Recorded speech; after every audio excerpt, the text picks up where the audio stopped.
MWSS na ginagawa nila ang lahat para maiwasan ang pinangangambahang krisis sa tubig sa Metro Manila. Nakatutok si Lay Alves.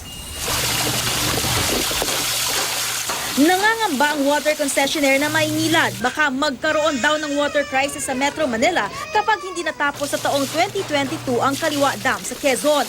Sa ngayon, sa Angat Dam at Ipo Dam water system sa Bulacan lang umaasa ng water supply ang Metro Manila. By 2022, makapag-supply na siya ng tubig.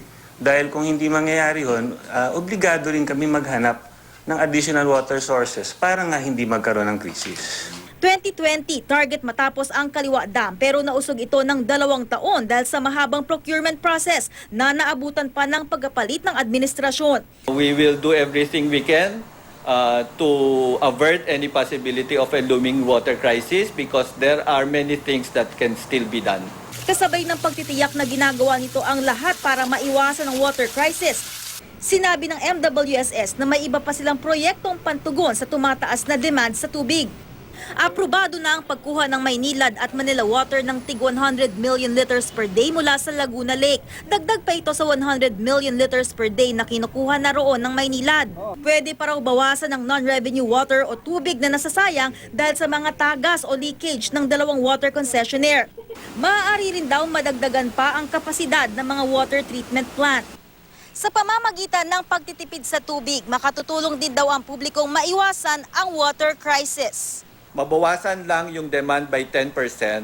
Yung sinasabing threat of a water crisis can slide by as much as 3 to 5 years.